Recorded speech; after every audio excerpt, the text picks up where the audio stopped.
नमस्कार, मी जितेंद्र सुधाकर बजाज. कोकणचे वैभव असलेल्या सागर डिजिटलच्या बातमीपत्रात आपले सर्वांचे स्वागत. पाहूया आजच्या ठळक घडामोडी. कोकण पदवीधर मतदारसंघात डावखरे आणि रमेश कीर यांचे भवितव्य मतपेटीत बंद. नीट घोटाळ्याची सिंधुदुर्गतही पाळेमुळे. चिपळूणमध्ये भोंदूबाबा यांच्यासह दोघांना पोलिसांनी रंगेहात पकडले. अवैध वाळू उपसा करणाऱ्या बार्जरवर भिवंडी तहसील कार्यालयाची कारवाई. कल्याण कृषी उत्पन्न बाजार समितीच्या भाजी मार्केटमध्ये तुफान हाणामारी. ठाण्यात चरस विक्री करणाऱ्या टोळीचा पर्दाफाश. तिघांना अटक. आता पाहूया आजच्या सविस्तर बातम्या. कोकण पदवीधर मतदारसंघासाठी आज मतदान झाले. ठाणे, पालघर, रायगड, रत्नागिरी व सिंधुदुर्ग जिल्ह्यातील पदवीधर मतदारांनी मतदानाचा हक्क बजावला. सर्वाधिक मतदान सिंधुदुर्ग जिल्ह्यात तर सर्वात कमी मतदान ठाणे जिल्ह्यात झाले. पाचही जिल्ह्यातील मतदारांनी सकाळी मतदान केंद्रावर रांगा लावून मतदान केले. महायुतीचे डावखरे यांनी ठाण्यातील नौपाडा येथील मतदान केंद्रावर आपला मतदानाचा हक्क बजावला. भाजप आमदार संजय केळकर यांनीही सहकुटुंब ठाण्यात मतदान केले, तर मंत्री रवींद्र चव्हाण यांनी डोंबिवलीत सहकुटुंब मतदान केले. डावखरे हे तिसऱ्यांदा या मतदारसंघातून आपले नशीब आजमावत आहेत. कोकण पदवीधर मतदारसंघात सायंकाळी 5 वाजेपर्यंत एकूण 59.31% इतके मतदान झाले. यात पालघरमध्ये 59.17%, ठाण्यामध्ये 54.28%, रायगडमध्ये 61.98%, रत्नागिरीमध्ये 63.35%, तर सिंधुदुर्ग जिल्ह्यात 73.62% इतके मतदान झाले. सिंधुदुर्गमध्ये तब्बल 20 वर्षे सेवा बजावून वादग्रस्त ठरलेल्या शिक्षक संजय जाधव हा देशभर गाजत असलेल्या नीट परीक्षा घोटाळ्यातील संशयित असल्याने दहशतवाद विरोधी पथकाने त्याला लातूरमध्ये अटक केली. या प्रकरणात पकडलेल्यांपैकी मुख्य सूत्रधार असलेला संजय जाधव हा शिक्षक सिंधुदुर्गमध्ये तब्बल 20 वर्षे कार्यरत होता. त्याची 10 सप्टेंबर 2003ला मांगेली देऊळवाडी येथे शिक्षण सेवक म्हणून नियुक्ती झाली.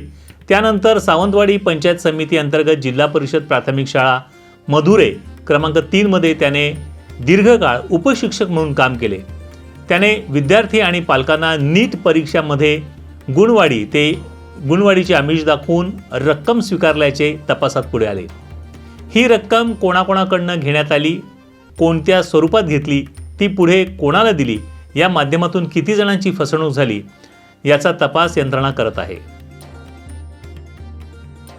चिपळूण शहरातील माकर्डी येथे भोंदूगिरी करणाऱ्या 2 भोंदूबाबांना येथील पोलिसांनी महिलांच्या सहकार्याने रंगेहात पकडले. ही कारवाई मंगळवारी दुपारी 3:30 वाजण्याच्या सुमारास करण्यात आली. या प्रकरणी दोघांवर अंधश्रद्धा निर्मूलन व जादूटोणा विरोधी कायद्याअंतर्गत गुन्हा दाखल करण्यात आला आहे. गणेश बाबूराव वायकर, अशोक देवराम जोशी अशी पकडलेल्या दोघा संशयित भोंदूबाबांची नावे आहेत. याबाबत पोलिसांनी दिलेली माहिती अशी की गणेश व अशोक हे दोघेजण गेल्या काही महिन्यांपासून चिपळूणमधील मार्कर्डी येथील कुंजवण इमारतीच्या 5व्या मजल्यावर सदनिकेत भोंदूगिरी करत होते. जागरूक नागरिकांनी याची माहिती घेऊन पर्दाफाश करण्याचा निर्णय घेतला. यानुसार यातील एक महिला या 2 भोंदूबाबांकडे गेली. या दोघांना आपल्याला यश मिळत नसल्याचे सांगितले. यावर या दोघांनी तुमच्यावर करणी केलेली आहे, ही करणी दूर करण्यासाठी 30,000 रुपये लागतील, तर व्यवसायात यश मिळवण्यासाठी 1.5 लाख रुपये लागतील असे सांगितले होते. अवैध वाळू उपसाविरोधात आज जिल्हा प्रशासनाच्या भिवंडी उपविभागीय कार्यालयाच्या अधिपत्याखालील अधिकाऱ्यांनी व कर्मचाऱ्यांनी काल्हेर ते कोण येथील खाडीपात्रात कारवाई करून एक बार्ज, एक सक्शन जप्त करून ते नष्ट केले. बार्जवरील कामगार पथकाची चाहूल लागताच पाण्यात उडी मारून पसार झाले. पळून जाण्यापूर्वी बार्ज वाल काढण्यात आल्याने व बोटीच्या साहाय्याने ओढून आणणे शक्य नसल्याने तेथेच पाण्यात बुडवण्यात आला. एक सक्शन पंप पेटीच्या साहाय्याने काल्हेर बंदरात आणून खाडीकिनारी काढून पुन्हा वापर होऊ नये म्हणून गॅस कटरच्या साहाय्याने कट करून नष्ट करण्यात येत आहे, अशी माहिती तहसीलदार अभिजित खोले यांनी दिली. कल्याण कृषी उत्पन्न बाजार समितीतील भाजी मार्केटमध्ये 2 तरुणांमध्ये बेदम मारहाण झाली. मारामारीचा हा प्रकार CCTV कॅमेऱ्यात कैद झाला असून या प्रकरणी बाजारपेठ पोलीस ठाण्यामध्ये गुन्हा दाखल करण्यात आला आहे. मिळालेल्या माहितीनुसार उल्हासनगरमधील किरकोळ भाजी विक्रेते अरुण मलिया आणि सुनील मलिया हे भाजी मंडईत भाजी खरेदीसाठी गेले होते. भाजी जास्त भावाने विकत आहे या कारणावरून वाद सुरू झाला. काही भाजी विक्रेत्यांनी सुनील आणि अरुणला बेदम मारहाण केली. भाजी विक्रेत्यांनी केलेल्या मारहाणीत हे दोघे तरुण जबर जखमी झाले. या प्रकरणी बाजारपेठ पोलीस ठाण्यामध्ये गुन्हा दाखल झाला आहे.